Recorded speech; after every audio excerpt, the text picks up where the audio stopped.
नमस्कार, आप देख रहे हैं जी बिजनेस। आपके साथ मैं हूं अनुया यादव। जी हां, आज हमारी एक खास पेशकश उन आम लोगों के लिए है जो ऑनलाइन जो बड़ा खुलासा हम करने जा रहे हैं वो ये कि कैसे आप ऑनलाइन कमाई जो करते हैं उसके पीछे की सच्चाई क्या है। साथ ही साथ हम आपको बता दें कि हमारा ये कार्यक्रम फेसबुक पर भी लाइव है और लाइक्स के जरिए पैसा कमाने का जो ऑफर देने वाली कंपनी थी ablaze info solutions private limited, उस पर कई तरह के इल्जाम लगे हैं।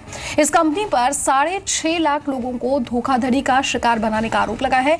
लेकिन लाइक्स के जरिए पैसा कमाने का ऑफर देने वाली कंपनी सिर्फ अनुभव मित्तल की कंपनी तक सीमित नहीं है, बल्कि मार्केट में कई ऐसी कंपनियां आपको मिल जाएंगी जो फेसबुक लाइक के जरिए लोगों को पैसा कमाने का मौका दे रही है।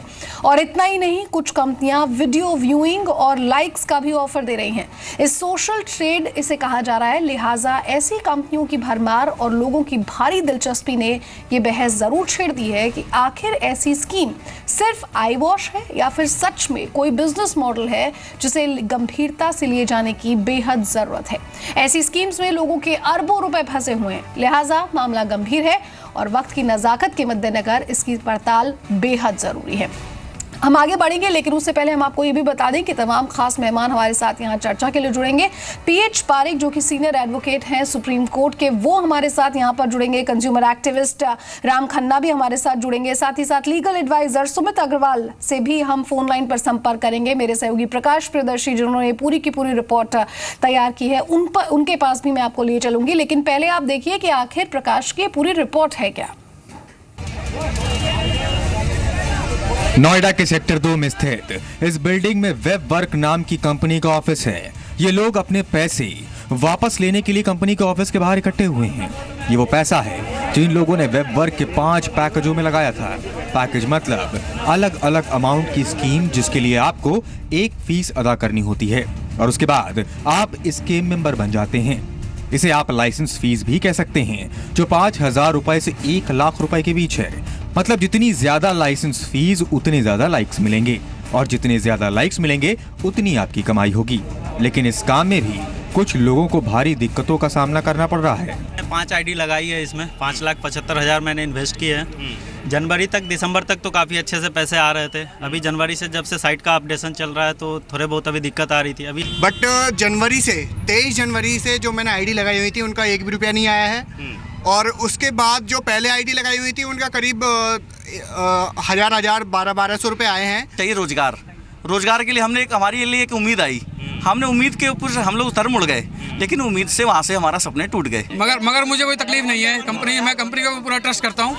तो सुना आपने, किसी ने 2 लाख, किसी ने 4 लाख, तो किसी ने 5 लाख रुपए लगा रखे हैं। और ये जो 2 आईडी या 3 आईडी आप सुन रहे हैं, इसका मतलब है पैकेज की अलग अलग मेंबरशिप, मतलब अलग अलग आईडी से इन्वेस्टमेंट। लेकिन इन्हें इन्वेस्टर कहने पर वेब वर्क के को डायरेक्टर अनुराग गर्ग को एतराज है। मतलब अगर 1 लाख रुपए देकर किसी ने मेंबरशिप ली है तो वो इन्वेस्टर नहीं है बल्कि पब्लिशर है, क्योंकि उसके फेसबुक पेज पर एड पोस्ट हो रहा है। जो इन्वेस्टर होता है वो या तो बैंक का होता है या म्यूचुअल कंपनी का होता है, जिसमें म्यूचुअल फंड होता है, किसी इंश्योरेंस कंपनी का होता है, या कहीं ना कहीं आप कह सकते हैं किसी एनबीएफसी का होता है। तो हमने कोई किसी को बॉन्ड जारी नहीं करा है, कोई एफडी नहीं करी है, कोई एनबीएफसी नहीं खोला है कि हम किसी का इन्वेस्टमेंट करा रहे हैं। वहीं कंपनी की वेबसाइट पर लिखा है category earn money MLM plan और मिनिमम इन्वेस्टमेंट 5,750 रुपए। तो ऐसे में सवाल उठता है कि लोगों के पेमेंट में इतनी देरी क्यों हो रही है। हमारी जो वेबसाइट है उसके ऊपर हमने पहले दिन से लिख रखा है कि this is the web work social media publisher.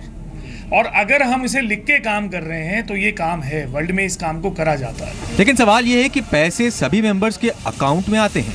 Online transaction में नोटबंदी में भी पाबंदी नहीं रही, फिर दिक्कत कहाँ है। सवाल यह भी है कि बल्क ऑनलाइन ट्रांजैक्शन के लिए क्या बैंक को पूरी जानकारी नहीं दी गई। कंपनी के बिजनेस मॉडल के बारे में अनुराग गर्ग कहते हैं कि ABC नाम की उनकी कंपनी एड लेती है। वेब वर्क उन एड्स पर लाइक्स के जरिए हिट्स जनरेट करती है। हर लाइक्स पर मेंबर को अधिकतम 6 रुपए मिल सकते हैं। अब अगर आपने अपने रेफरेंस से और लोगों के भी आईडी बनवाए तो आपको हर आईडी पर बोनस भी मिलेगा। कंपनी का कहना है कि ये देश में बिजनेस का एक मॉडल है जिसे अभी कोई समझ नहीं रहा है। फेसबुक और गूगल जैसी कंपनियां भी यही कर रही हैं। प्रकाश प्रियदर्शी, जी मीडिया, नोएडा।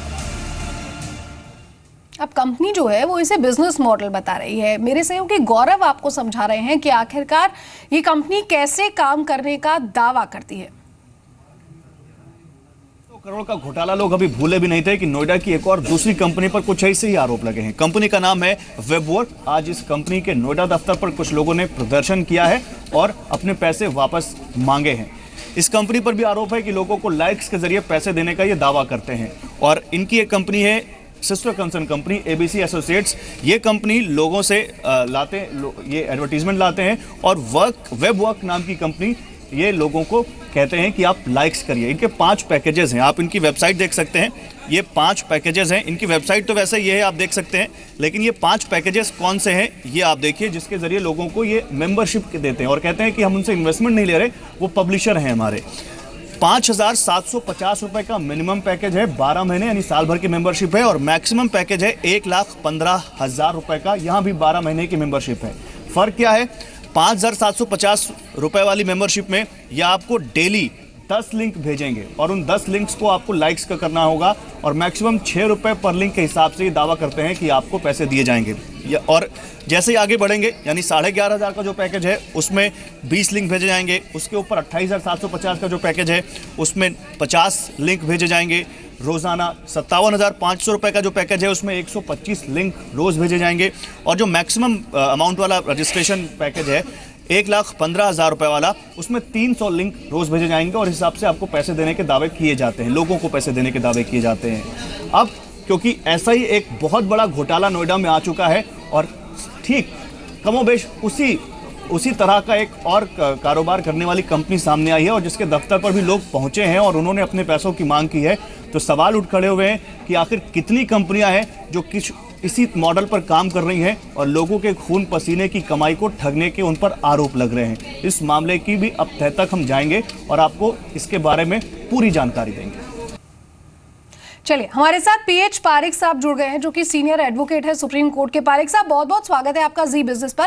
सर, इस तरह का जब कोई बिजनेस मॉडल होता है तो उसे कलेक्टिव इन्वेस्टमेंट स्कीम का नाम दिया जाता है, लेकिन यहाँ पर कह रहे हैं कि ये सोशल ट्रेड है। क्या डिफरेंस है सर दोनों में, अगर आप समझा सके तो?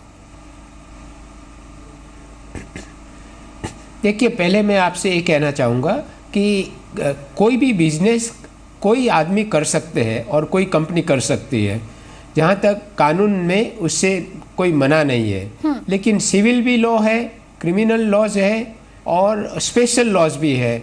आप चीटिंग नहीं कर सकते, आप फ्रॉड नहीं कर सकते, आप ब्रीच ऑफ ट्रस्ट नहीं कर सकते हैं और उसमें सिविल लायबिलिटी भी होती है और क्रिमिनल लायबिलिटी भी होती है। इंडियन पिनल कोड जो बेसिक कोड है क्रिमिनल लॉ के लिए वो तो है ही, लेकिन कई अलग अलग लॉज सरकार ने किए हैं। प्राइस चीट फंड एक्ट का है, prevention of money laundering act है, income tax and service tax के तहत भी क्रिमिनल लायबिलिटी होती है, कलेक्टिव इन्वेस्टमेंट स्कीम रेगुलेशंस है। तो ये सारे जो कानून है, तो उन्होंने क्या किया है, कैसे किया है और क्या क्या कानून का उल्लंघन किया है, और उनके लिए उनको क्रिमिनल लायबिलिटी होगी, सिविल लायबिलिटी होगी, जेल में जाएंगे। तो क्या क्या उन्होंने किया है, उसमें सबसे पहले पुलिस और इन्वेस्टिगेटिंग अथॉरिटी को हर एक चीज़ का इन्वेस्टिगेट करना पड़ेगा और उसके बाद वो कानून के साथ कोर्ट पे जाके कहेंगे कि इसको हम अरेस्ट करना चाहते हैं, हम उनको पूछना चाहते हैं, इंक्वायरी ज़रूरी है और इसमें जो जो लोग इन्वॉल्व है उसके खिलाफ जो जो एविडेंस है वो लाना पड़ेगा। तो आज की डेट में मैं आपको ये नहीं कह सकता कि ये गोरख धंधा है, कैसा गोरख धंधा है। इन्वेस्टिगेशन बहुत ज़रूरी होता है और कई लोग लीगली कुछ काम करने का बहाना लगाते हैं, लेकिन पारिक साहब, डिजिटल वर्ल्ड में इसलिए कौन कौन से कानून का डिजिटल वर्ल्ड में इस तरह का बिजनेस करना बहुत आसान हो जाता है और आजकल बहुत सारे लोग सोशल मीडिया पर मौजूद है। जब इस तरह की इंटरेस्टिंग स्कीम्स वो देखते हैं या फिर लुभावने वादे जो इस तरह की स्कीम्स यहाँ पर करती है वो जब देखते हैं तो कहीं ना कहीं पर अट्रैक्ट हो जाते हैं उस तरफ। मेरा सवाल आपसे ये है कि अगर हाँ जी, ये आप सेफ बिल्कुल बिजनेस हाँ मॉडल जी, है, हाँ जो जी। बिजनेस मॉडल इसे माना जा रहा है, तो क्या सरकार को इस तरफ ध्यान नहीं देना चाहिए? आप कह रहे हैं कि इन्वेस्टिगेशन होनी चाहिए, फ्रॉड है या नहीं है। हम ये कह रहे हैं कि अगर ये सेफ बिजनेस मॉडल है तो फिर सरकार को क्या आगे बढ़कर ये कदम नहीं उठाना चाहिए कि कुछ रूल्स एंड रेगुलेशंस, कुछ लॉज बना दिए जाएं ताकि जो लीगल है वो इसके दायरे में आ जाए और लोगों को भी किसी तरह की कोई धोखाधड़ी से ना गुजरना पड़े? हाँ जी, सरकार को कानून जरूर बनाना चाहिए और जहाँ तक यदि वो एग्जिस्टिंग कानून के मुताबिक है तो क्रिमिनल लायबिलिटी उनकी नहीं आएगी, लेकिन सिविल लायबिलिटी तो भी आ सकती है। लेकिन इसीलिए मैं कह रहा हूँ कि ये चीज़ें देखिए, धोखाधड़ी वगैरह जो एक्सप्रेशन है वो तो जनरली यूज़ होते हैं, लेकिन लीगल टर्मिनोलॉजी में कौन सा सेक्शन, कौन से एक्ट का या तो कौन सा रेगुलेशन जो भी जिसका स्टैट्यूटरी राइट है तो उसको क्या वायोलेट किया है और कैसे किया है, ये प्रूव करना होता है कोर्ट में। अभी तो ये जो आप बोल रहे हैं वो बात मुझे लगता है कि होगा, उन्होंने कई कानून को उल्लंघन किया होगा तो उसका जो भी कॉन्सिक्वेंसेस होता है लॉ के अंदर वो उनको भुगतना पड़ेगा। लेकिन आज की डेट में जो नॉर्मल रूल है कि कोई भी आदमी कोई भी बिजनेस कर सकता है, जहाँ तक वो कानून के कोई प्रोहिबिशन के अंदर नहीं आते हैं। सर हम बस यही कह रहे हैं कि कुछ रूल्स एंड रेगुलेशंस हैं जो इन कंपनियों को भी फॉलो करना चाहिए। जिसकी स्टोरी हमने आपको दिखाई, वेबवर्क जो कंपनी थी जिसकी स्टोरी हमने आपको यहाँ पर दिखाई, उसके को डायरेक्टर अनुराग गर्ग है जिनसे हमने बात की और ये जानना चाहा कि आखिरकार उनका ये जो पूरा का पूरा बिजनेस मॉडल है ये कैसे काम करता है। सुनिए आप उन्होंने क्या कुछ कहा। हिंदुस्तान में ऐसी तमाम जो कंपनियां चल रही हैं जो एड क्लिक के नाम पे लोगों से पैसा लेती हैं, हम बिल्कुल ऐसा नहीं कर रहे हैं। अब मेरी कंपनी को ऑलरेडी 3 महीने हुए हैं। 3 महीने के अंदर हमारे पे दोनों मॉडल हैं, हमारे पे पब्लिशर हाउस भी है और हमारे पास एड्स बुक एडवर्टीजमेंट पोर्टल भी है। अगर हम इसको एक ऐसा चांस लें और अगर गवर्नमेंट हम लोगों को एक तरीके से इस मॉडल को समझने के बाद एक क्लीन चिट दे तो मैं विश्वास के साथ कह सकता हूँ कि आज सरकार या आज देश के अंदर जो Facebook, Twitter, LinkedIn, YouTube, Google जैसी कंपनियां करोड़ों रुपए इस देश से ले आ रही हैं बिना किसी टैक्स को पे करके, वो कल को हमारे ही देश में काम आएगा और हमारे ही देश में लोग घर बैठ के पैसे कमा सकेंगे।